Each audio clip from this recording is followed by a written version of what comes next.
यसको काम के हो त ब्याट्रीको सर्किट ब्रेक गराउने फ्युज होइन किनभने यसमा फ्युज हुँदैन जोड्ने सर्किट ब्रेक मात्रै गर्ने हाई भोल्टेज हुन्छ हाई भोल्टेजको सर्किट ब्रेक गर्ने यो दुईटा टर्मिनल जुन छ तपाईँको भित्रको नेगेटिभमा जोडिएको हुन्छ है यसो जोडेपछि यहाँबाट सप्लाई स्टार्ट हुन्छ नेगेटिभ कि छोटेपछि नेगेटिभ छ पोजिटिभले मात्र हो नि त अनि यो दुईटा पोइन्ट यहाँ राखेको छ नि यो लक गर्नलाई राखेको हो इलेक्ट्रोन पोटेन्स हुन्छ नि यो नेगेटिभले यसलाई के भन्छौँ हामीले HVIL हाई भोल्टेज इन्टरलक है यसले के काम गर्छ त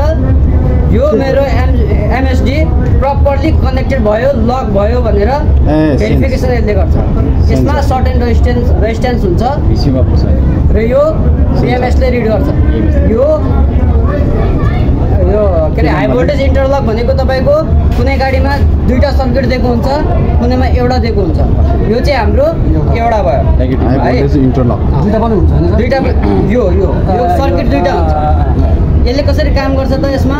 12 भोल्टको सप्लाई आएको हुन्छ यसमा सर्टेन रेजिस्टेन्स हुन्छ 12 भोल्ट आइसकेपछि सबैतिर कनेक्ट हुँदै हुँदै जाँदा रेजिस्टेन्स बढ्दै जाँदाखेरि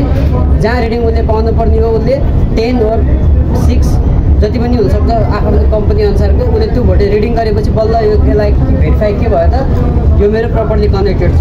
अब मैले हाल्दाखेरि यदि यो दुईटा पोइन्ट टच भएन और यसमा मोइस्चर छ और रस्टिङ भएको छ भने के हुन्छ त उसले त्यो जति भेरिफिकेसनमा जति भोल्टेज चाहिने हो त्यो उसले पाएन भने के हुन्छ त यसमा समस्या छ हाई भोल्टेज इन्टरलक भएन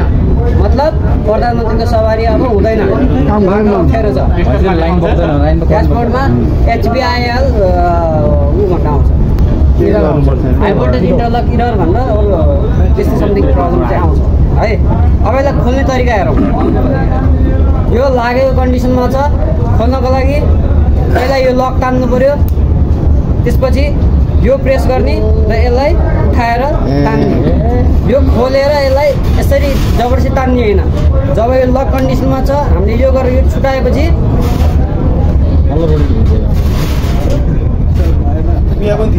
यसरी थिचेपछि यो आफै पुस हुन्छ यो भित्तामा टाँसेर आफै पुस हुँदै बिस्तारै पछाडि सर्दै जान्छ आफै बाहिर आउँछ आफै सर्दै जान्छ यसलाई जबरजस्ती तान्ने होइन यसलाई तान्दै जाँदाखेरि यो आफै पछाडि सर्दै आउँछ हामीले जबरजस्ती तान्यो भने के हुन्छ त यहाँको लक भाँचिन्छ फेरि जबरजस्ती तान्ने होइन कहिलेकाहीँ के हुन्छ त माटोहरू हुन्छ डस्टहरू लागेर अर्को जाम भएको हुन्छ जाम भएको कन्डिसनमा हामीले थोरै यसलाई यसरी मुभ चाहिँ गर्न सक्यौँ तर धेरै होइन एकदमै केयरफुल भएर यसले गर्दा भित्रको इन्सुलेसन बिगार्न सक्छ एकदमै अलि बिस्तारै बिस्तारै हल्लाएर यो पुस गर्दै गएपछि आफै सर्दै आउँछ त्यसपछि बल्ल यसलाई तान्यो जसरी निस्किया त्यसै गरी हामीले हो पहिले यो अड्काउने यसलाई पुस गर्दै यहाँबाट हातले प्रेस गर्नु यो चाहिँ किन यसलाई बल चाहियो यो मात्रै मैले बल लगायो भने के हुन्छ जान्छ लोड मेरो लकमा पर्छ लक माथिन्छ त्यही भएर एउटा हातले यहाँबाट पुस गर्ने र यसले माथि खिच्ने कम्प्लिटली पट्ट लक भएर यो लकमा नथिचेसम्म यसरी गरेर यो लक चाहिँ अनिवार्य लगाउने पर्छ है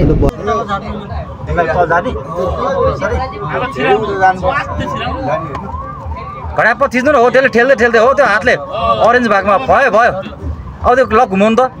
ल अब किटीको पार्नु हो बस